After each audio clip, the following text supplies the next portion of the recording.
It started with a border closure. No speeches, no debates, just a decisive move from Warsaw. Shut the gates with Belarus. For Poland, this wasn't some bureaucratic immigration policy. It was a warning shot to the world that something far more dangerous is brewing to the east. Belarus, once a relatively quiet neighbor, is now seen as the next major flashpoint in Europe's security crisis, and Poland, sitting on NATO's front line, is calling it out before anyone else does.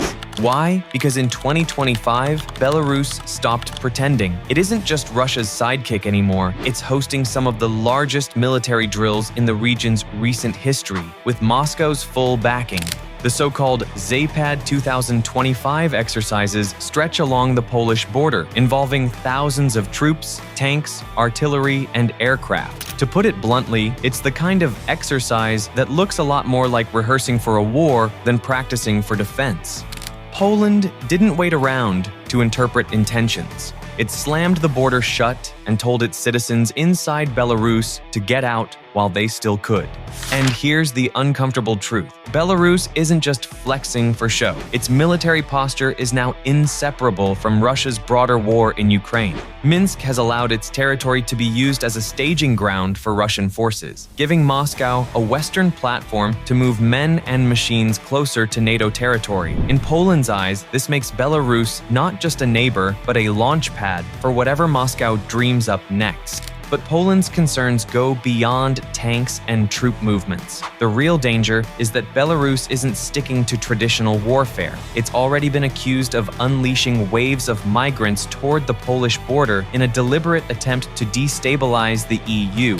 This isn't humanitarian chaos, it's calculated pressure designed to overwhelm Poland's defenses and test Europe's political unity. It's a playbook known as hybrid warfare, and Belarus has leaned into it with enthusiasm, knowing full well that Poland is left to handle the fallout while Brussels debates policy papers. And while Belarus pressures the ground, the skies have become another battlefield. Russian drones launched from Belarusian territory have repeatedly violated NATO airspace. Sometimes they veer off course, sometimes they probe defenses, but every single time they cross that invisible line, the stakes rise. Because one miscalculation, one drone shot down over Polish soil, could force NATO to act. And once NATO is involved, this isn't a border scuffle anymore. It's an international crisis. Now, if geography had a sense of humor, it would be playing a cruel joke on NATO in this region. The Polish-Belarusian frontier isn't just another border. It sits right next to the Suwałki Gap, a narrow 65-kilometer strip of land connecting Poland to the Baltic states.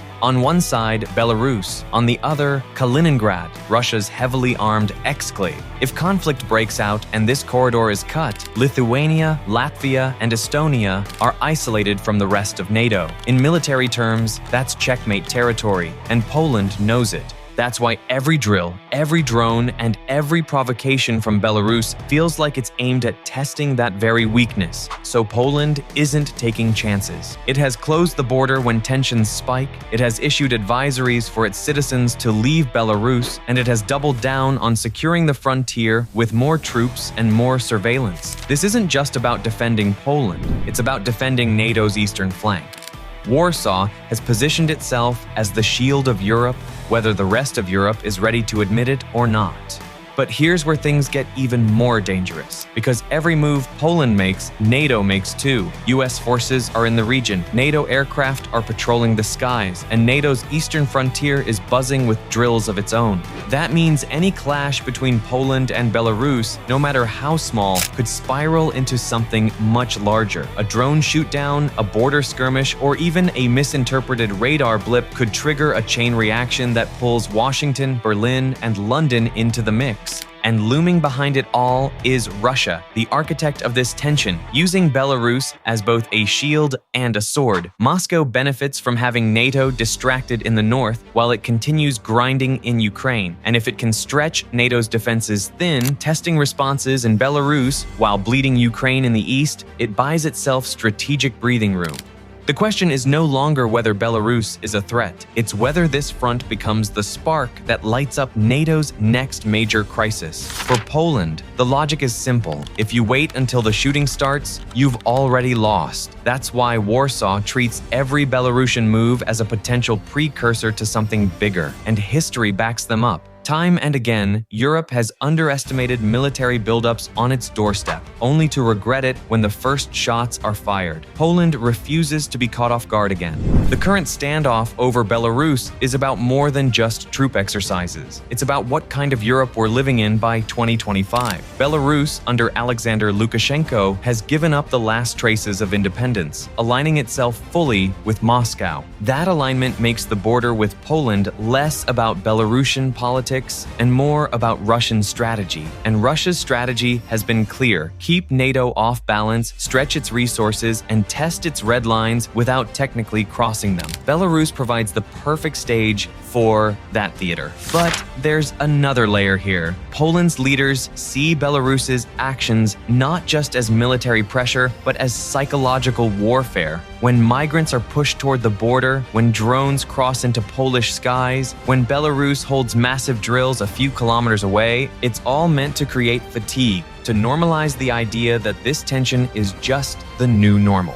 That way, if an actual military strike happens, it feels less like a shocking escalation and more like the next step in a long pattern. That's a dangerous game because it risks lulling Europe into complacency at the very moment vigilance is most needed. And yet, Poland isn't just playing defense. In recent years, Warsaw has poured billions into modernizing its armed forces. New tanks, advanced air defense systems, fighter jets, and expanded troop deployments have turned Poland into one of NATO's most capable frontline militaries. This isn't the Poland of the 1990s. This is a country that has declared itself ready to stand as NATO's shield, even if that means confronting Belarus and, by extension, Russia head-on. Still, every shield has its breaking point, and the danger is that Belarus might not act alone. If Belarus coordinates tightly with Russian forces in Kaliningrad, Poland could find itself squeezed on two fronts. That's not just Poland's nightmare, it's NATO's, because defending the Suwałki Gap, protecting the Baltics, and deterring Russia at the same time stretches resources thin. The very geography of the region stacks the odds in Moscow's favor, unless NATO responds with overwhelming speed and unity.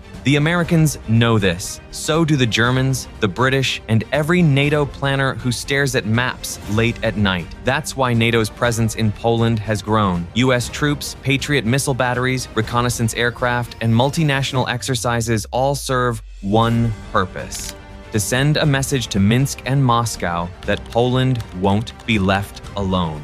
But here's the problem. Deterrence only works if the other side believes you'll follow through, and Russia has spent years trying to convince the world that NATO's will is weaker than it looks. So here's where things stand. Belarus is running drills with Russia, testing NATO's patience with drones, and weaponizing migration at the border. Poland is reinforcing its defenses, closing borders, and warning the world that a flashpoint is emerging. NATO is signaling strength, but knows one miscalculation could drag it into a conflict it doesn't want. And in the middle of it all, Russia is smiling, because the longer this tension drags on, the more pressure it puts on NATO's cohesion. This isn't speculation, it's the reality of Europe in 2025. Every move in Belarus echoes far beyond its borders. Every drone, every migrant push, every military convoy is a piece of a larger puzzle that Poland believes could end in open conflict. And that leads us to the uncomfortable question: is Poland overreacting, or is it the only country seeing the storm for what it really is? Because if Belarus is truly preparing to be the next flashpoint, then Poland's alarm bells aren't just national security talk, they're the first warning of a crisis that could decide Europe's future. So the world has to ask, is Belarus bluffing with war games and hybrid tactics, or is Poland right? And we're all standing on the edge of NATO's next big test.